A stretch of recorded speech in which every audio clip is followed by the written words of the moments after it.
¿Segura? Segura. ¿Segura, segura? Amigo, no te preocupes. Oye, yo quiero saber por qué no fuiste al cumpleaños el fin de semana. O sea, me dejaste súper preocupado. Te llamé por teléfono 1000 veces y al final nunca supe dónde te metiste. Mucho lo siento, es que no pude ir al final. Se me complicó el tema con los niños, que no tenía con quién dejarlos. A ver, Valeria, no me mientas. Tú misma me dijiste que habías hablado con tu hermana y que ella se iba a quedar con los niños. Supuestamente estaba todo arreglado. Sí, pero al final mi hermano no pudo cuidarlo. Ya, pero ¿qué? ¿Le pasó algo? No. Entonces... O sea, sí, en verdad, bueno, lo que pasa es que tuvo unos problemas ahí con el auto, la chocaron justo cuando venía para acá. ¿En serio? ¿Y fue muy grave? ¿Está bien? No, sí, ella está bien, fue más bien el susto, pero igual, ahí tuvimos que ir a la posta con tantas lesiones, yo con los dos capuchitos. Pero, Vale, ¿cómo no me dijiste antes? Te podría haber acompañado, no sé. Pero amigo, si no fue necesario, si no le pasó nada. O sea, imagínate, yo me quedé pensando en lo peor el sábado en la noche. En especial después de lo que habíamos conversado la semana pasada. Ya, pero no sé, exagerado, si la semana pasada estaba bajoneada, me pillaste justo cuando estaba sensible, si me pillaste volando bajo, sí, se me pasó. Sí. Puede ser. Escucha, pero es que igual te eché de menos. Además que hace rato que no te vemos en las juntas. Sí, puede ser. Además fue el Juan. Preguntó por ti. Abúrrete. Ay, ¿qué tiene? Tú ya no sé cuánto tiempo sola y ustedes siempre se tuvieron ondas desde el colegio. Además, un cariñito no le viene para a nadie. No, gracias. Es que yo de cariñitos con los del Lucho me bastó y me sobró. Ay, pero ya no crees que ha pasado mucho tiempo. Yo creo que es minuto de dar vuelta a la página.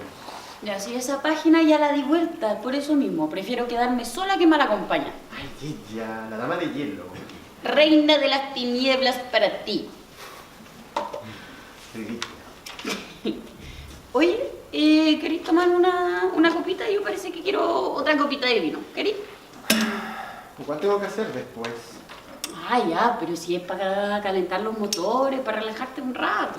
Ya, bueno, un poquito. Oye, hablando en serio, ¿por qué no le das la oportunidad al Juan? ¿Para qué? Bueno, para distraerte. Te va a hacer bien. ¿Tan mal me ve? No mal. Sola. Ay, eso dolió, amigo, eso dolió. Ya, sí sé, pero es que mira, yo sé que insistí harto con el tema, pero es que me preocupo, quizás no debería inmiscuirme tanto. Pero es que, no sé, has pasado tantas cosas este último tiempo. Y no han sido pocas, además. Y a mí lo que más me preocupa es que tú hayas dejado el tratamiento. Ya, si ya hablamos de eso, Miguel, si yo dejé el tratamiento porque ya era tiempo de dejarlo. Y además, desde que me ajustaron la dosis, las pastillas no me estaban haciendo efecto, estaba teniendo problemas para dormir. Sí, ahora estoy probando con otras alternativas. Ya, ¿como cuáles, por ejemplo? Como tomarme una copita de vino en la noche antes de irme a acostar. Y no sabéis lo bien que me ha hecho. ¿En serio? Sí. Sí, esa era una costumbre del Lucho, en verdad.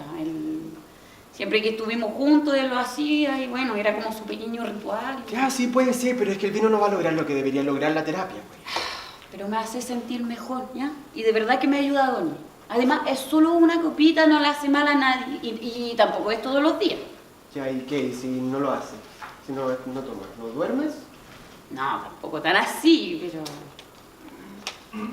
Sí, a veces me pasa que paso de largo hasta que voy a dejar los niños en la mañana al colegio, de ahí vuelvo para la casa, me tomo medio relajante muscular y ahí quedo seca. Ya, pero ves, es que eso no es sano, po.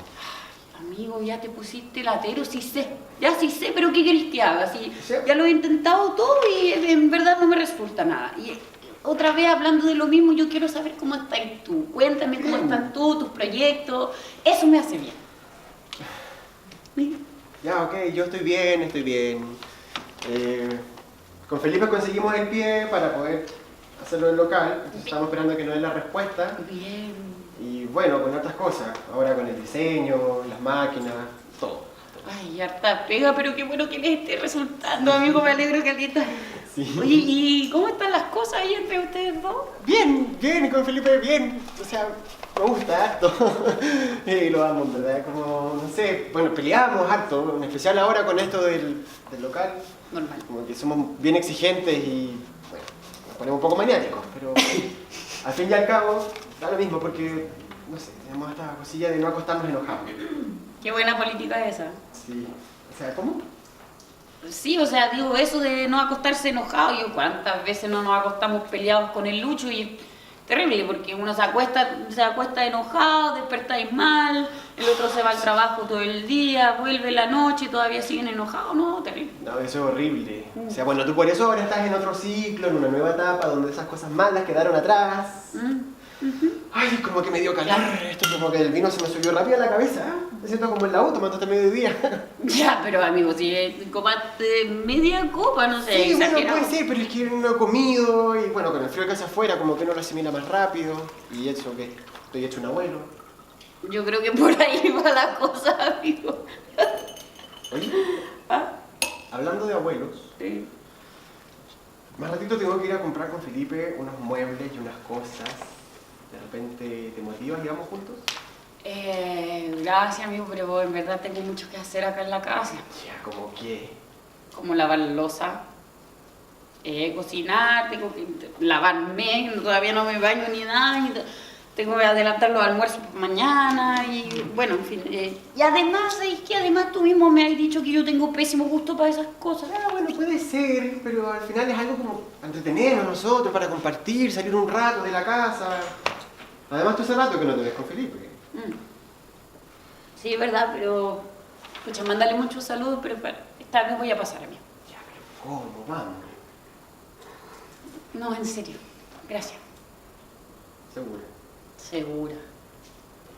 ¿Segura, segura? Ay, amigo, segura, segura. Ya, bueno, ok. Me voy. Te dejo, me voy a ir. No sé cómo voy a salir de aquí, me rodando quizás. Ya, pero si es una copa, no sé, exagerado. Sí, bueno. Cuídate, ¿ya? Ya, ¿De qué? ya. Pórtate bien. Pórtate bien tú. Ya, amigo. Mándale mucho saludos a Felipe, ¿ya? Ya, Ya, nos estamos viendo. Oye, Chao.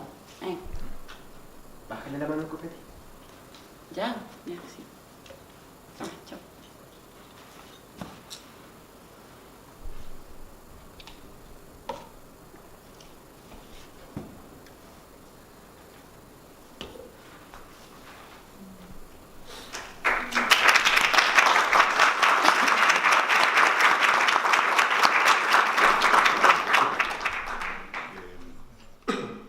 Pero en líneas generales lo que pasa con la depresión tiende a pasar también con otros problemas de salud mental.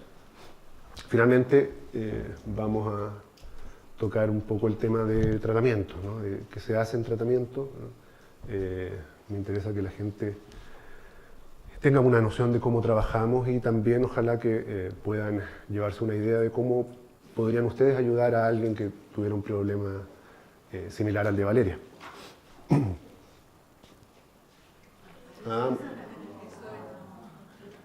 Estaba súper bien ahí. Partamos entonces con las definiciones iniciales. Un problema que muchas veces cuesta entender, ¿no? Es esta relación entre adicciones y dependencia, ¿no? Que son dos términos que uno se encuentra habitualmente al hablar de estos temas, ¿no? Y una figura que a mí por lo menos me ayuda harto a clarificar las ideas es esta, ¿no? De que hay ciertamente una relación entre adicciones y esta idea de dependencia, ¿no? De que uno dependa de alguna forma de una sustancia para poder funcionar, ¿no? Hay una relación, pero también hay un ámbito de independencia, ¿no? Hay adicciones que no traen aparejada una dependencia y hay también dependencias que no constituyen adicciones. Y voy a ponerles algunos ejemplos acá. Por ejemplo, lo más clásico para pensar en dependencias a sustancias, ¿no? Que no pueden considerarse como adicciones son la dependencia a fármacos con prescripción médica, ¿no? Dentro del curso de un tratamiento normal, ¿no? Por ejemplo, analgésicos, ¿no? Hay personas que dependen de los analgésicos para poder funcionar porque tienen algún tipo de problema médico, ¿no? Enfermedad crónica, ¿no? que hace que necesiten analgésicos, ¿no? Pero en la medida en que esto no genere problemas, ¿no? En la medida en que se mantengan dentro del marco de esta prescripción médica, eso no constituye una adicción. Por otro lado, hay adicciones también que no están relacionadas con una dependencia a una sustancia, ¿no? El ejemplo más típico es el juego patológico, ¿no? Donde la persona se dedica, digamos, a apostar en un casino, por ejemplo, ¿no? Grandes sumas de dinero, y eso le genera problemas, ¿no? Entonces hay personas que gastan toda su plata en eso, ¿no? Y eso es una adicción eventualmente. Pero obviamente no está relacionado con la dependencia de sustancias, porque acá no hay ninguna sustancia involucrada. También uno puede hablar de TUS, vamos a usar ese término a lo largo de la presentación, ¿no? Trastornos por uso de sustancias.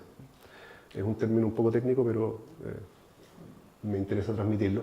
Hay algunos trastornos por uso de sustancias que no involucran dependencia, ¿no? Cuando las personas tienen problemas asociados a su consumo de alguna sustancia, de alcohol, ¿no? De tabaco, lo que sea, ¿no? Pero sin que necesariamente tengan estos síntomas de depender de la sustancia, ¿no? Podría pasar. Pero como les decía, en un buen número de casos, ¿no? Tenemos ambas cosas, ¿no? Tenemos la dependencia de la sustancia, que también se transforma en una adicción en la medida en que genera problemas. Espero que eso les quede más o menos claro. Estos son los criterios diagnósticos para el trastorno por uso de sustancias, ¿no? Así es como llegamos al diagnóstico, ¿no? Son 11 síntomas en el fondo que hablan de dependencia de la sustancia, por un lado, pero también hablan de pérdida de control, ¿no? De problemas sociales, ¿no? Ocasionados por la sustancia, etc., ¿no? No vamos a ir en detalles, no me interesa ir en detalle con respecto a los criterios, ¿no? Me interesa decir, existen estos criterios, estos síntomas, ¿no? Son 11, y lo que sí me interesa destacar es este último, que no se lee, pero yo se los voy a leer. Dice, consumo de forma continuada a pesar de saber que se padece un problema físico o psíquico recurrente o persistente, que probablemente se pueda originar o exacerbar por dicho consumo. Ese es un síntoma que, si ustedes se fijan, habla específicamente de la relación con otros trastornos, ¿no? Es decir, nosotros diagnosticamos estos trastornos, ¿no? Diagnosticamos estas conductas adictivas en parte con un síntoma que hace referencia a lo que pasa, ¿no? Cuando hay otro trastorno dando vuelta, ¿no? Hace referencia al hecho de que la persona, a pesar de tener otro trastorno, ¿no? Como en el caso de Valeria, ¿no? Que probablemente se da cuenta en alguna medida de que está deprimida, de que está con mal ánimo, ¿no? De que no está haciendo el tipo de cosas que antes hacía, ¿no? A pesar de darse cuenta de eso y de que eso está relacionado al consumo de alcohol, sigue haciéndolo, ¿no? No puede parar, ¿no? Y es importante tener eso presente, sobre todo cuando uno quiere tratar de ayudar a una persona así, ¿no? Que está en esa situación, ¿no? Entender que, por muy frustrante que nos parezca a nosotros, ¿no? Cómo esta persona sigue tomando alcohol cuando sabe que eso la deprime, ¿no? Por muy frustrante que eso sea para nosotros, hay que entender que también puede ser frustrante para la persona misma, ¿no? Que la persona se dé cuenta de eso y que, sin embargo, no encuentre la forma de salir de ese círculo.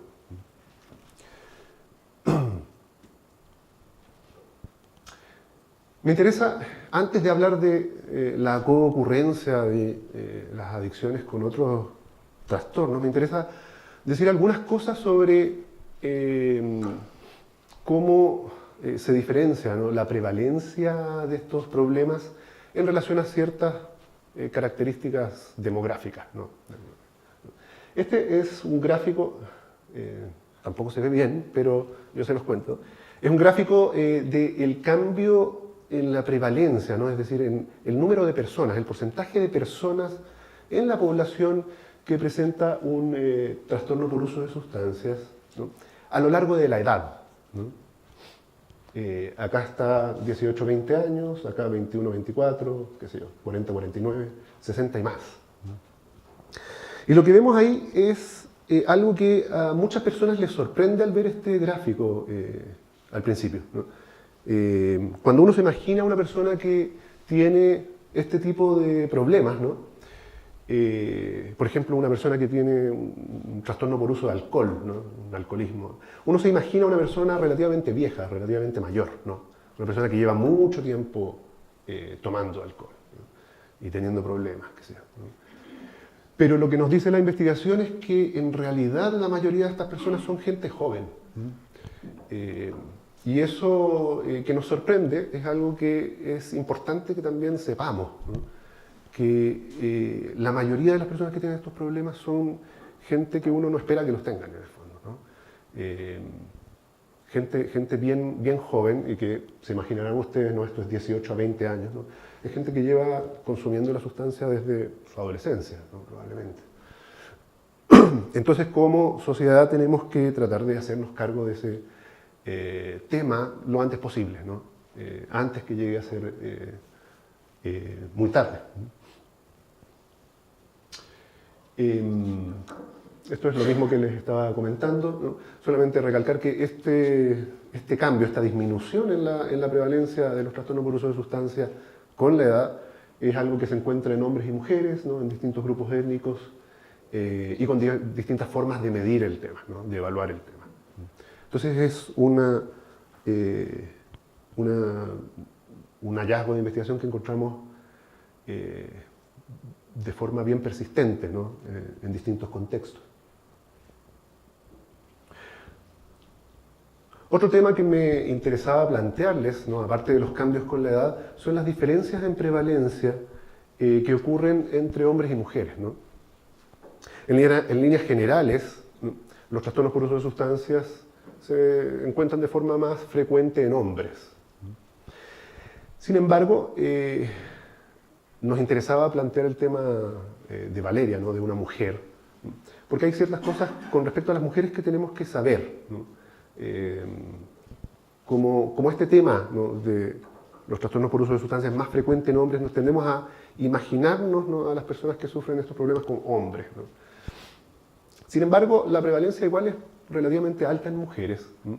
Y en las mujeres se da un fenómeno especial que se llama, lo llaman los investigadores telescoping en inglés, ¿no? Tiene que ver con un telescopio. Y la idea es la siguiente: uno puede pensar, ¿no?, en la evolución de estos problemas, ¿no?, a lo largo del tiempo como si fueran un telescopio. Hay un cierto grupo de gente, ¿no?, buena parte de la población que en algún momento comienza a consumir una determinada sustancia, por ejemplo alcohol, ¿no? De ese grupo grande de gente, ¿no?, un grupo relativamente menor empieza en algún momento de su vida a consumir de forma mucho más frecuente, ¿no? Y de esas personas que consumen mucho más, de forma bien frecuente alcohol, ¿no?, un grupo aún menor en algún momento empieza a experimentar problemas con esto. Y finalmente de esas personas que tienen problemas, algún tipo de problemas con el alcohol, hay un grupo aún menor que finalmente desarrolla el trastorno, ¿no?, la adicción.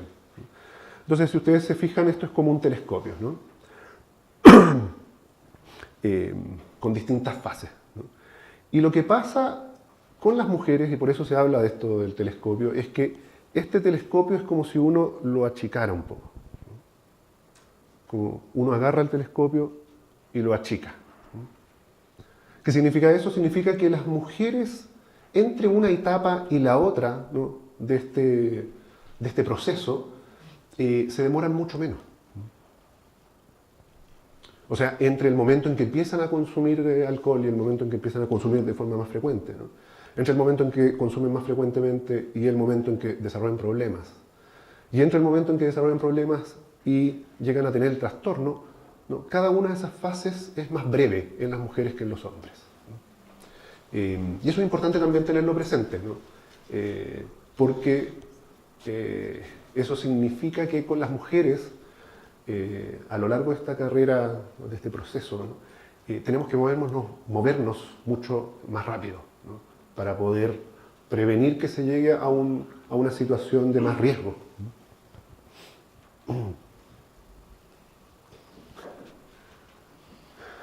Eso con respecto a la edad y el género de las personas. Ahora me interesa, respecto de las adicciones, comentarles un par de cosas respecto de lo que se llama carga de enfermedad. La carga de enfermedad se refiere a todos los problemas médicos que pueden estar ocasionados por el consumo de sustancias, ¿no?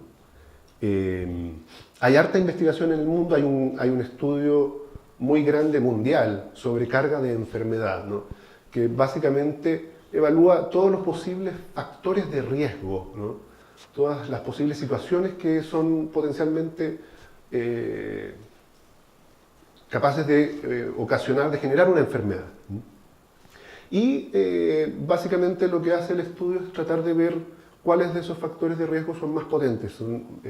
Es más probable que genere un mayor número de enfermedades en el mundo. Chuta, esto sí que no se ve, pero les cuento. Básicamente el punto de esta lámina es decir que dentro de todos los factores de riesgo que se pueden medir, el consumo de sustancias es de lo más alto que hay, ¿no? No se ve bien, pero el consumo de alcohol y el consumo de tabaco aparecen ahí en el ranking de factores de riesgo, en el número 2 y en el número 3 a nivel mundial, ¿no? Es decir, técnicamente lo que decimos es que la carga de enfermedad asociada al consumo de estas sustancias es sumamente alta, ¿no? Es de lo que genera más problemas en el mundo. Y en relación a esto, en relación a todo esto que estoy diciendo, hay una idea que es sumamente importante y que también la conozcamos, que es la paradoja de la prevención. La paradoja de la prevención tiene que ver con que de todas las personas que podemos evaluar en la población, ¿no? Podemos identificar distintos grupos de riesgo, ¿no? Gente que no consume ninguna sustancia, que por lo tanto no tiene ningún riesgo. Gente que consume entre poco y más o menos, ¿no? Y que por lo tanto tiene un riesgo, un nivel de riesgo que es leve o moderado, ¿no? Y un grupo menor de gente que es la que consume mucho, ¿no? Que está en alto riesgo, ¿no? Y lo que plantea la paradoja de la prevención es que a pesar de que las personas que consumen, ¿no? Son las que tienen un mayor riesgo de tener enfermedades, ¿no? De tener problemas, accidentes, qué sé yo, ese grupo es relativamente pequeño, ¿no? Y que por lo tanto lo que nos genera más problemas, ¿no? A nivel de sociedad, ¿no? Lo que genera más enfermedades, ¿no? Más muertes, ¿no? Son el grupo de personas que consumen entre leve y moderado, ¿no? Como puede ser, por ejemplo, el caso de Valeria en algún momento, ¿no? Inicial, ¿no? Puede ser que no haya desarrollado tantos problemas todavía, ¿no? Pero está dentro de este grupo de gente que, por ser muchos, ¿no? Son los que a nivel de la población van a terminar desarrollando más problemas, ¿no? Y son por lo tanto el grupo de gente, ¿no? Del que nos tenemos que preocupar también, ¿no? Tenemos que preocuparnos en términos de tratamiento de las personas que están en alto riesgo, ¿no? Pero en términos de algún tipo de intervención, ¿no? Aunque sea preventiva, tenemos que también hacer algo con las personas que consumen ocasionalmente.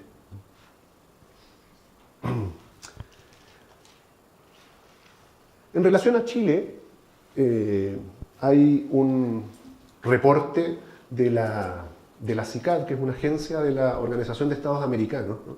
Donde compararon la prevalencia de consumo, ¿no? De distintas sustancias, ¿no? Ahí está tabaco, marihuana y cocaína, ¿no? Compararon la prevalencia de consumo en distintos países, o en todos los países en realidad, de América, ¿no? Esto, como les digo, en escolares, ¿no? Estos son datos del 2015 y probablemente ustedes no saben o no logran ver dónde está Chile. Quizás lo vean ahí, ¿no? Ese es Chile. Es bien llamativo, es sorprendente en realidad esto, porque históricamente los países que más consumen algunas de estas sustancias son los países del norte, Canadá, Estados Unidos, ¿no? Por un tema cultural tienden a consumir mucho más que los países latinoamericanos. Entonces este fenómeno de que Chile aparezca en primer lugar en este ranking es un fenómeno más o menos nuevo, es de los últimos años, ¿no? Y evidentemente tiene la implicancia de que tenemos algún tipo de problema, ¿no? Como país y tenemos que hacernos cargo de esto.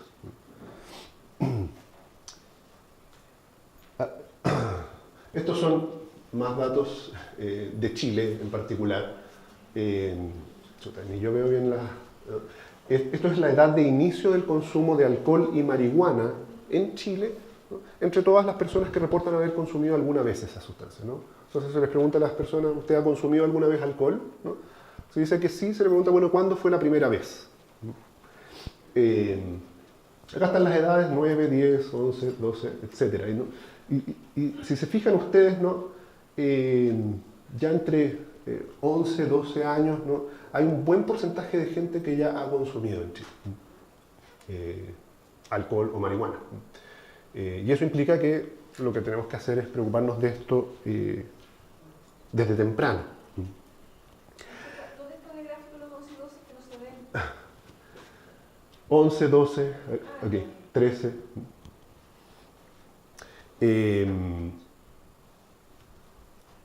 Les estoy comentando todo esto, ¿no? Respecto de la edad, ¿no? Y también les comentaba respecto del sexo, ¿no? Porque, no sé si ustedes lo sabrán, pero con respecto a la depresión en particular, ¿no? Y a otros trastornos psiquiátricos, ¿no? Pasa que varios de estos trastornos tienen una edad de inicio en la adolescencia. Y en particular con respecto a la depresión pasa que la depresión es más prevalente en mujeres, ¿no? Entonces ustedes se pueden imaginar, digamos, que un aumento en los niveles de consumo, no tengo acá un gráfico específico que compare hombres y mujeres, pero en escolares chilenos tiende a darse una cierta equiparidad, ¿no? Entre hombres y mujeres respecto del consumo. Hay un gran riesgo también asociado, no solo el riesgo de desarrollar adicciones, sino que también de que esto empiece a engancharse con otros trastornos, ¿no? En la medida en que surgen en esta época de la vida, ¿no? Y que eso afecte particularmente a las mujeres, como les decía, ¿no? Ese es el tipo de problemas que tenemos en Chile, ¿no? Este es un gráfico, les mostraba inicialmente la carga de enfermedad, ¿no? A nivel mundial, ¿no? Este es un gráfico de la carga de enfermedad en Chile y muestra un poco lo mismo en realidad, ¿no? Ahí está el alcohol arriba, ¿no? Tabaco, ¿no? Y otras drogas ilícitas, ¿no? Están todas estas sustancias dentro de los factores de riesgo que más ocasionan problemas a la población chilena. Eso como gran introducción a este tema de qué pasa con el consumo de sustancias, qué pasa con las adicciones. Y ahora entonces vamos a hablar más en particular sobre la coocurrencia. Le llamamos coocurrencia a esto, ¿no? Cuando una persona tiene dos trastornos al mismo tiempo, dos problemas de salud mental al mismo tiempo. Y las personas que se dedican a investigar este tema se han dado cuenta de que uno puede de alguna forma agrupar los distintos trastornos que una persona puede tener en dos.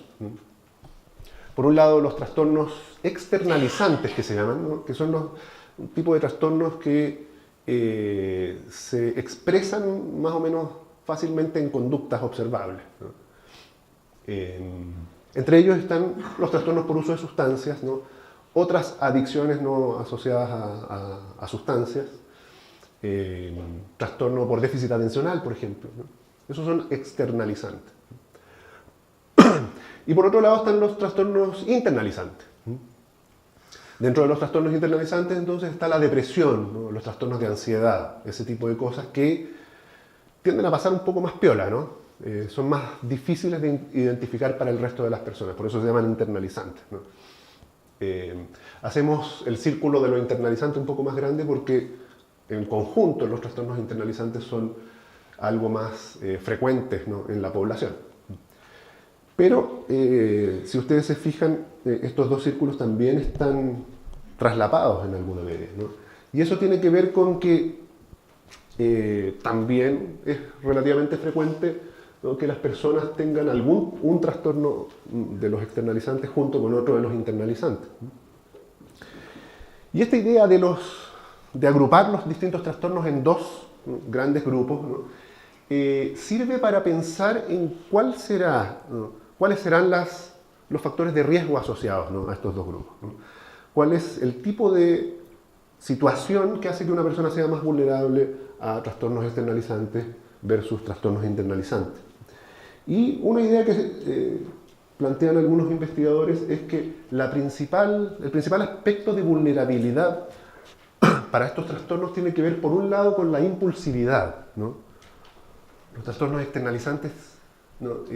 Se dan mayoritariamente en personas impulsivas, mientras que la vulnerabilidad para los trastornos internalizantes, ¿no? Tiene que ver con afectividad negativa, ¿no?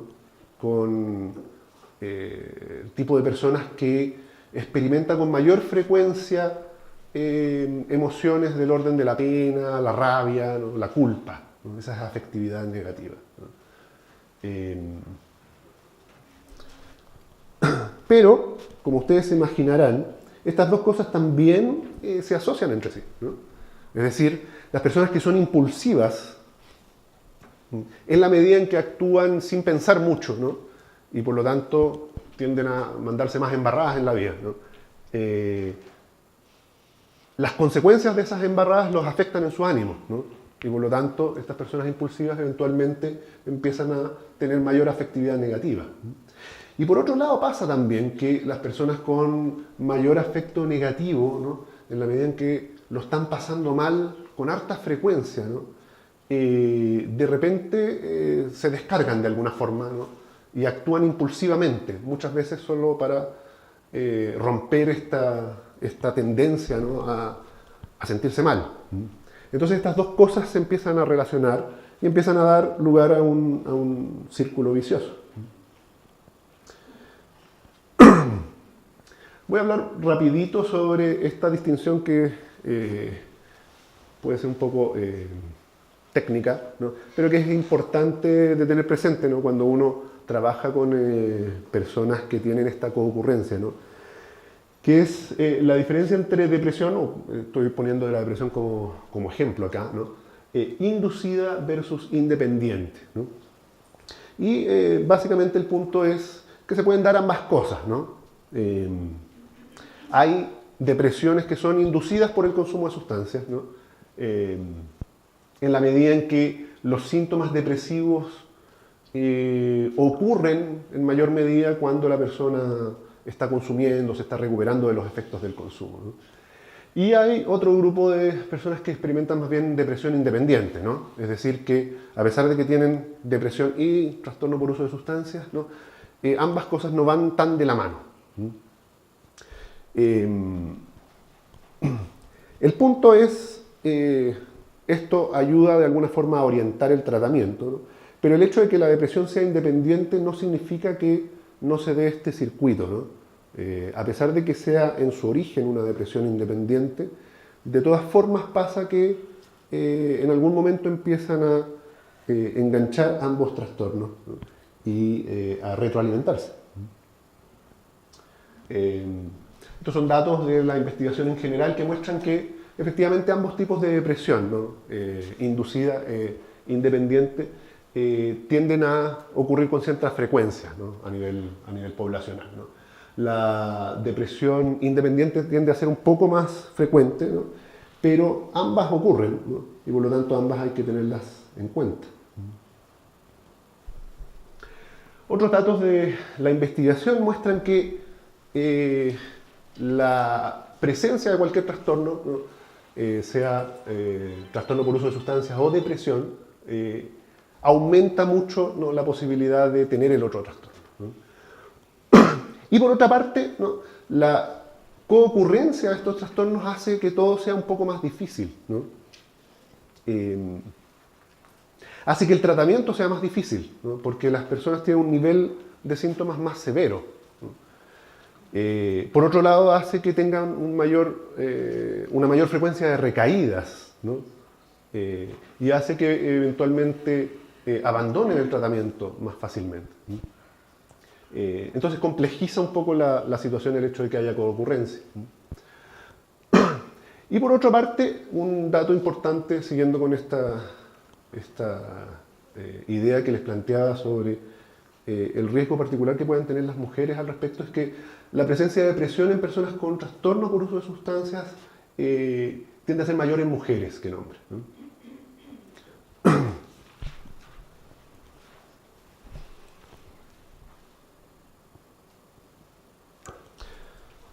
Entonces, ¿cómo se relacionan estas dos cosas, ¿no? Trastorno por uso de sustancias por un lado, depresión o cualquier otro tipo de trastornos por otro lado, ¿no?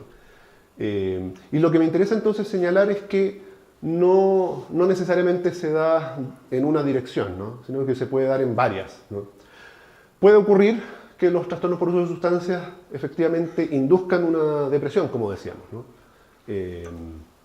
La pueden inducir porque, por ejemplo, sabemos que el alcohol tiene un efecto depresor, ¿no?, natural, ¿no? O puede ocurrir porque dentro del síndrome de abstinencia, ¿no?, cuando la persona deja de consumir y se siente mal, ¿no?, eso también vaya aparejado de síntomas depresivos. Pero también puede ocurrir lo contrario, ¿no? Puede ocurrir que una persona está deprimida, ¿no?, y que en alguna medida para sentirse un poco mejor, ¿no?, consuma la sustancia, ¿no? Que consuma la sustancia, como se lo llaman algunos investigadores, ¿no?, como una forma de automedicación, ¿no? No necesariamente pensando, ¿no?, oh, me voy a automedicar o esto es una medicina para mí, sino que muchas veces diciendo, bueno, me siento mal, como decía Valeria, ¿no?, y cada vez que me siento mal me tomo un traguito porque me ayuda un poco, ¿no?, me ayuda a dormir, me ayuda a relajarme, qué sé yo. También puede ocurrir esto último de que haya algún otro factor de riesgo, ¿no?, que desencadene ambos problemas.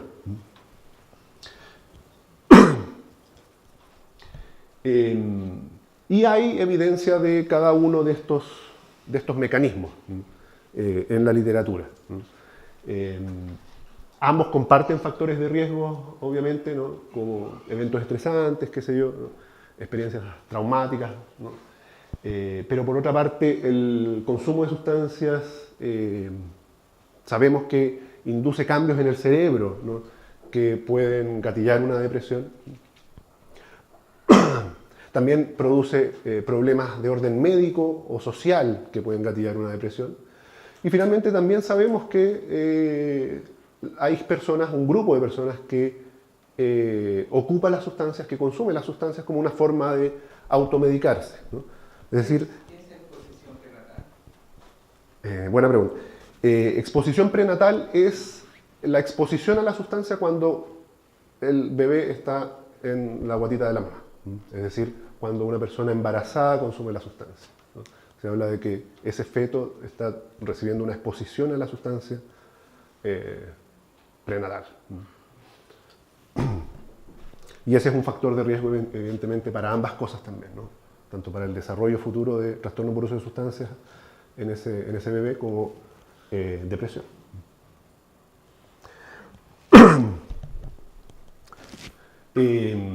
Más evidencia la podemos encontrar en relación al orden de inicio, ¿no? También el orden de inicio, ¿no?, a nivel poblacional, ¿qué empezó primero, qué empezó después, ¿no? Hay estudios, grandes estudios epidemiológicos que nos muestran que ambos tipos de orden ocurren, ¿no? Tanto que ocurra primero el trastorno por uso de sustancias como que ocurra primero la depresión, ¿no?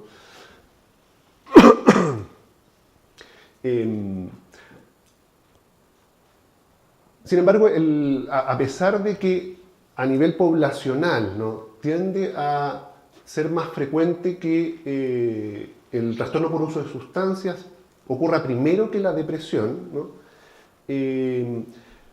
Lo contrario tiende a darse con más frecuencia en mujeres, ¿sí? Es decir, esta idea que les comentaba de la automedicación, ¿no? Tiende a ser más frecuente en mujeres, ¿no? Ellas tienden a, y en la medida en que también tienen mayor frecuencia de depresiones o de síntomas depresivos, ¿no?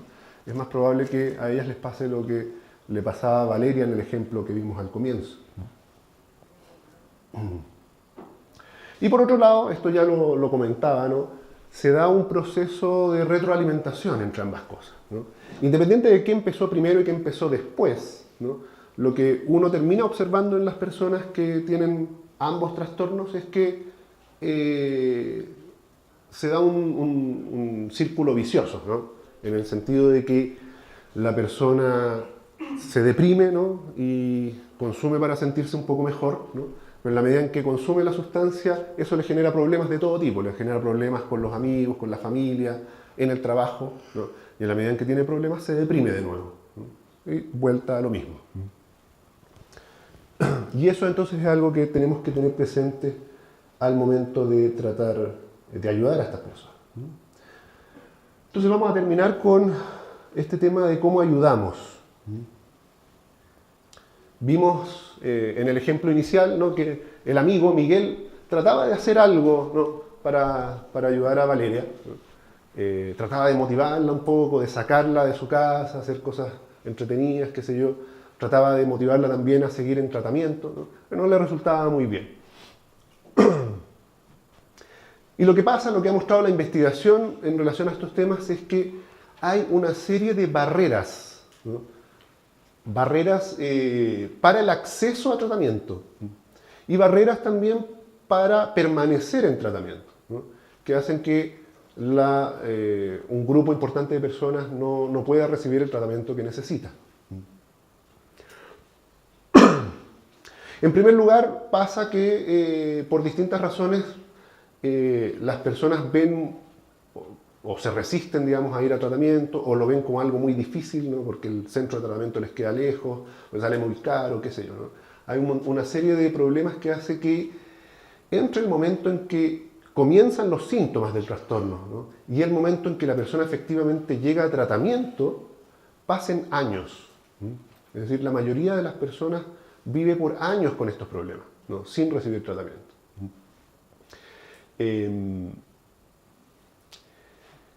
Y por otro lado, esta barrera inicial, ¿no? Tiende a ocurrir un poco menos en personas que tienen ambos trastornos, ¿no? Porque como tienen ambos trastornos, la cosa es un poco más severa, más evidente para el resto, ¿no? Los familiares, qué sé yo, y más evidente para uno mismo, ¿no? Me estoy sintiendo muy mal, me está generando muchos problemas, ¿no? Porque tengo no un trastorno, sino que tengo dos. Pero esto, ¿no? El hecho de que presentar ambos trastornos haga más probable que uno llegue a tratamiento, no ocurre así o no ocurre tan así en las mujeres. Para las mujeres, entonces, la coocurrencia de trastornos no significa que lleguen más rápido a tratamiento, desafortunadamente. Entonces, podemos encontrar muchas mujeres que viven por harto tiempo con no solo un trastorno, sino que dos, ¿no? Y eso es un problema, digamos, que tenemos que hacernos cargo como sociedad. Y por otra parte, ¿no? Yo les comentaba, no solo hay barreras de acceso inicial al tratamiento, sino que hay barreras de permanencia en el tratamiento, ¿no? Es decir, ya cuando la persona ha llegado a tratamiento, lo que es lo que le pasaba a Valeria, también se encuentra con barreras para permanecer en él, de tal forma que abandona rápidamente, ¿no? Y estas barreras de permanencia son también más frecuentes en personas que tienen más de un trastorno, ¿no? Es decir, personas que encuentran más difícil, ¿no?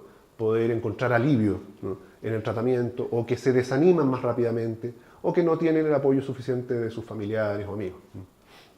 Y por lo tanto abandonan. Y esto entonces es algo que tenemos que tener presente todos cuando se trata de coocurrencia de trastornos, ¿no? Entonces, ¿qué podemos hacer?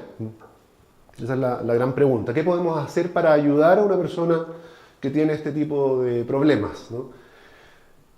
Es complicado, ¿no? Vimos que Miguel trataba efectivamente de ayudar, ¿no? Con la mejor de las intenciones, ¿no? Pero no le resultaba. Podemos después, en la ronda de preguntas, tratar de profundizar un poco más en esto, pero aquí hay algunas ideas, ¿no? Lo primero es evitar las acusaciones, ¿no? La conducta autoritaria, ¿no? Evitar mandonear a la persona, ¿no? De decirle lo que tiene que hacer, ¿no? Enojadamente, digamos, plantearle esto de no, tú tienes que ir a tratamiento. Eso normalmente no funciona muy bien.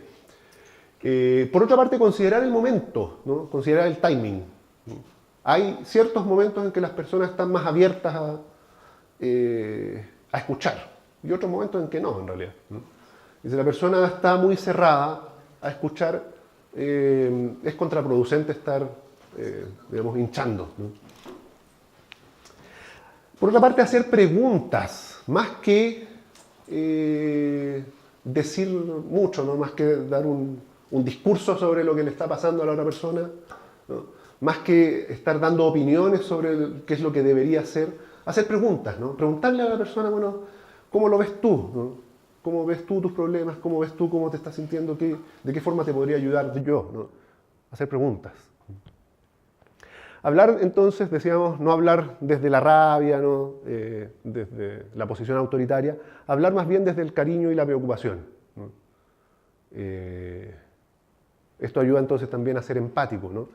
Hablar desde una posición de empatía, ¿no? Plantearle a la persona, yo te estoy diciendo estas cosas, yo te estoy preguntando también porque me preocupa, ¿no? Porque me interesa, ¿no? Y no porque me quiera meter en tu vida, ¿no? Motivar la responsabilidad por las propias conductas, ¿no? No todo esto tiene que ver con decirle, no, yo voy a hacer todo por ti, ¿no? Sino que también decirle, bueno, ¿de qué forma tú te puedes hacer cargo de esto, ¿no? Tú eres responsable de lo que te está pasando, no todo, a pesar de que hayas podido tener problemas, digamos, de todo tipo en la vida, ¿no? La situación que vives ahora es tu responsabilidad cambiarla, ¿no?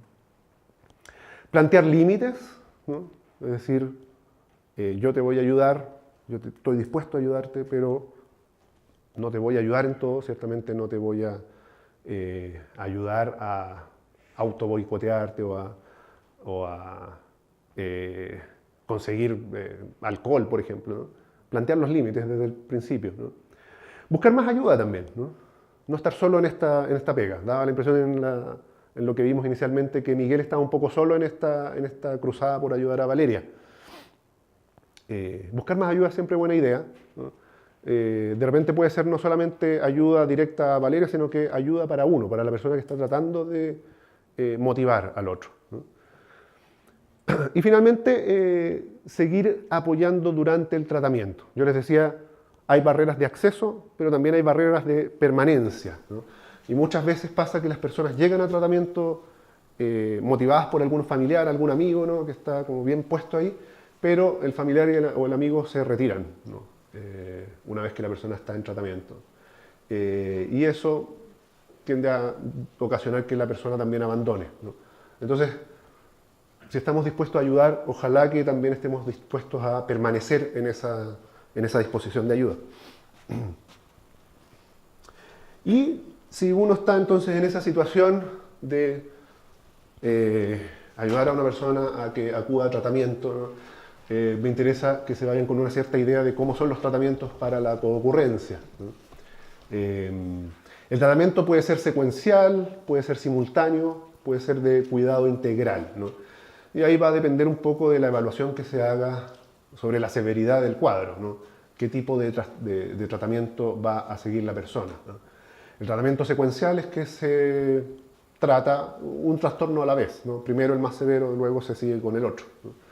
Tratamiento en simultáneo quiere decir que la persona se atiende para el trastorno por uso de sustancias en un lugar y para la depresión en otro lugar, ¿no? Pero me interesa sobre todo hacer referencia al cuidado integral, que es una forma de tratamiento que no es tan frecuente, pero que es probablemente lo más deseable para los casos severos sobre todo, ¿no? Y el cuidado integral consiste en tratar ambos trastornos, ¿no?, dentro del mismo, ¿no?, marco de tratamiento, ¿no? Es decir, que las sesiones, ¿no?, o al menos la perspectiva del tratamiento esté enfocada en ayudar con ambos problemas, digamos, simultáneamente, ¿no? Entendiendo que uno de los trastornos es siempre el contexto en que se desarrolla el otro trastorno, ¿no? Y que en la medida en que están interconectados no se puede hacer mucho para aliviar uno de los dos únicamente, ¿no?, sino que hay que tratar de manejarlos al mismo tiempo.